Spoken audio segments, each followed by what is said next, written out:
Hello students, welcome back to my channel. अब कोशिश करिए कि सारे वीडियोस जो पुराने हैं थिन सिलेंडर के, हमारा टॉपिक चल रहा है थिन सिलेंडर, वो देख लीजिएगा। और आज हम लोग पढ़ेंगे thin spherical shell. Thin cylinder अलग है, स्फेरिकल शेल अलग है। थिन का मतलब तो पतला हो गया, स्फेरिकल शेल देखने का मतलब जैसे फुटबॉल होती है ना, उसके अंदर हवा भरते हो, एकदम गोल होती है, ज़्यादा हवा भर दो और हर तरफ से बराबर प्रेशर पड़े तो फट जाती है कभी कभी। उसी तरह ये स्फेरिकल शेल भी फट जाती है। तो स्फेरिकल शेल को अगर मैं बनाने की कोशिश करूं तो वो कुछ ऐसा होगा, ऐसे गोल दिखाई दे रहा होगा। थोड़ा सा 3D व्यू देने की कोशिश करूंगा तो एक ऐसा इसके अंदर बना दूंगा ताकि थोड़ा 3D लगे। इसमें तो एक्स डायरेक्शन देखो, चाहे वाई डायरेक्शन देखो, चाहे जेड डायरेक्शन देखो, तीनों डायरेक्शन में ही डायमीटर की बात होगी, लेंथ की बात नहीं होगी है ना, लेंथ होगी नहीं इसमें। तो पहले तो समझते हैं कि इसमें लेंथ अगर नहीं हुई तो लॉन्गिट्यूडनल स्ट्रेस नहीं आएगा, क्योंकि लॉन्गिट्यूडनल स्ट्रेस तो अलोंग द लेंथ आता था। अब बात केवल डायमीटर की हो रही है, सरकमफेरेंस की हो रही है, सर्कुलर पार्ट की हो रही है, उसमें आती थी सरकमफ्रेंशियल स्ट्रेस। तो इस पे सरकमफ्रेंशियल स्ट्रेस आएगा। तो पहले तो हम लोग वो सोचे कि सरकमफ्रेंशियल स्ट्रेस कितना आएगा। तो ऐसे सोचो बच्चों, इसके अंदर कोई गैस भरी हुई है, ऐसे गैस पूरे में भरी हुई है, पूरे में ऐसे गैस भरी हुई है, ये पूरे में भरी हुई है, और वो हर तरफ वॉल पर प्रेशर ऐसे लगा रही होगी। जैसे आप हवा भरोगे अगर किसी गुब्बारे में तो धीरे धीरे उसकी वॉल पे प्रेशर बढ़ने लगता है, ज़्यादा भरोगे फट भी जाता है। तो ऐसे ही प्रेशर लगा रही है। इसी तरह हर तरफ बराबर प्रेशर है, एकदम बराबर, क्योंकि हर तरफ बराबर प्रेशर पड़ रहा है। और आप प्रेशर अगर बढ़ाते चले गए तो ऐसा हो सकता है कि इसकी डायमेंशन बढ़ने की कोशिश हो। जैसी बढ़ने की कोशिश होगी या जैसी तुम्हारे ये फोर्स डेवलप हुए तो अपोजिट में क्या होगा, एक रेजिस्टिव फोर्स आने लगेंगे, जिसकी वजह से स्ट्रेस क्रिएट होगा। वो स्ट्रेस भी सरकमफ्रेंशियल होगा, सिग्मा सी होगा। उसकी वैल्यू देखें कैसे निकाल सकते हैं हम लोग। सपोज करते हैं ना, प्रेशर बढ़ता गया, फोर्स अंदर का बढ़ता गया, तो ऐसे दो पार्ट में ब्रेक हो गया। तो अगर दो पार्ट में ब्रेक हो गया तो मैं इसका एक पार्ट बनाता हूं, वो एक पार्ट दिखने में कुछ ऐसा होगा, इस तरीके का,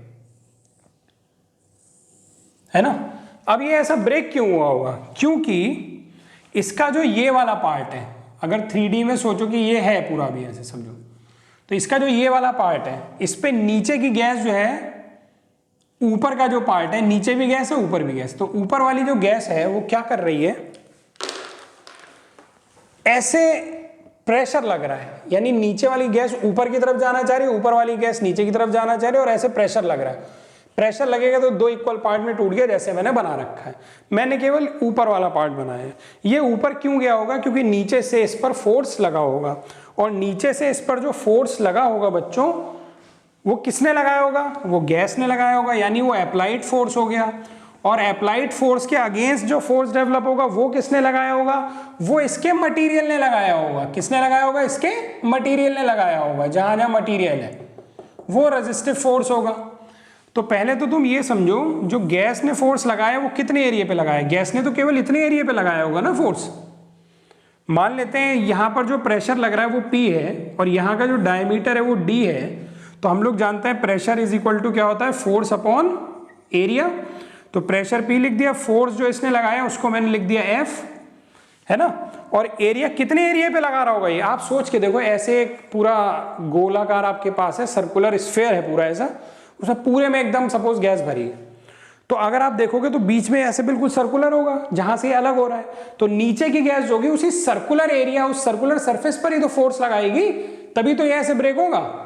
तो वो एरिया कितना होगा? पाई आर स्क्वायर। तो कितना हो गया? पाई आर मतलब डायमीटर का आधा स्क्वायर।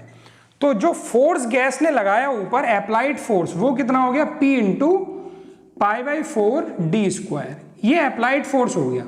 और अगर ये अप्लाइड फोर्स हुआ तो अपोजिट में क्या डेवलप होगा?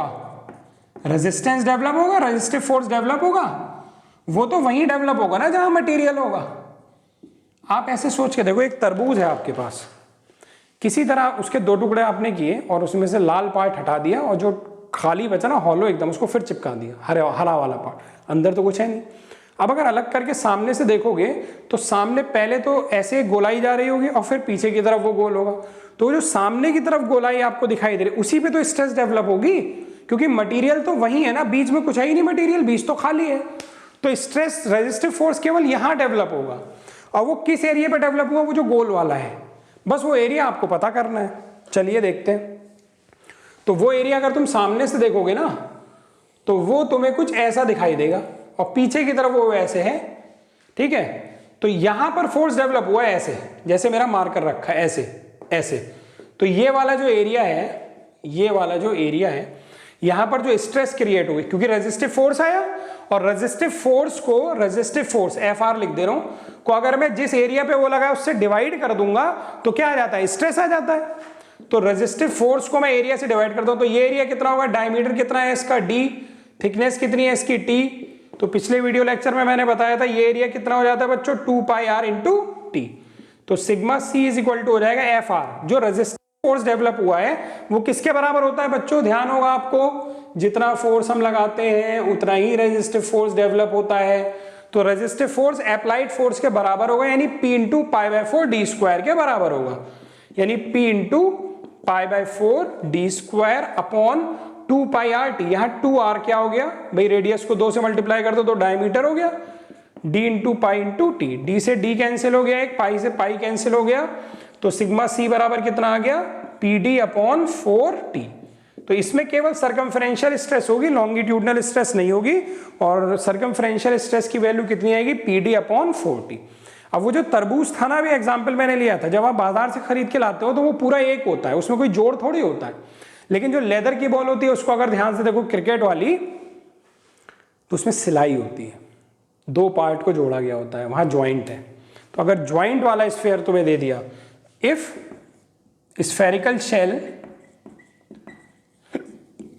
शेल इज नॉट सीमलेस, तो इस केस में जो सिग्मा सी होगा वो कितना हो जाएगा, pd upon 4t eta, where eta क्या हो गया, वो जो ज्वाइंट लगा है ना बीच पे, जैसे लेदर की बॉल में लगा होता है यहाँ, इस ज्वाइंट की एफिशिएंसी वो हो गई, वो सवाल में आपके दी रहेगी। तो इस तरह बच्चों ये स्फेरिकल शेल में सर्कमफ्रेंशियल स्ट्रेस हो गई।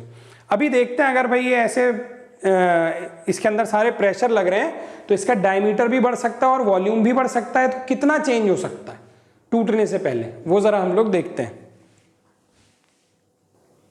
तो बच्चों इसमें जो हमारे पास फॉर्मूले हैं, एक तो डायमीटर में चेंज का डेल्टा d/d, और दूसरा वॉल्यूम में चेंज का। लेंथ में चेंज की बात नहीं करेंगे क्योंकि लेंथ जैसी कोई चीज नहीं है, डायमीटर और वॉल्यूम ही है। तो डेल्टा d/d के लिए जो फॉर्मूले हैं और डेल्टा v/v के जो फॉर्मूले हैं ये मैंने बोर्ड पे लिख दिए हैं। यहाँ से हम लोग डायमीटर का चेंज और वॉल्यूम का चेंज निकाल सकते हैं। जो ओरिजिनल वॉल्यूम होगा उसके लिए हम लोग यूज करेंगे 4/3πr³। ठीक है बच्चों, तो इतना ही है। थिन सिलेंडर में मैंने ये तीसरा वीडियो लेक्चर है मेरा, तीनों को देख लीजिएगा, सारा थ्योरी डेरिवेशन सब कंप्लीट। एक वीडियो लेक्चर में हम लोग अभी इसके न्यूमेरिकल डिस्कस करेंगे। आई होप आपको इतनी चीज़ें समझ में आई होंगी।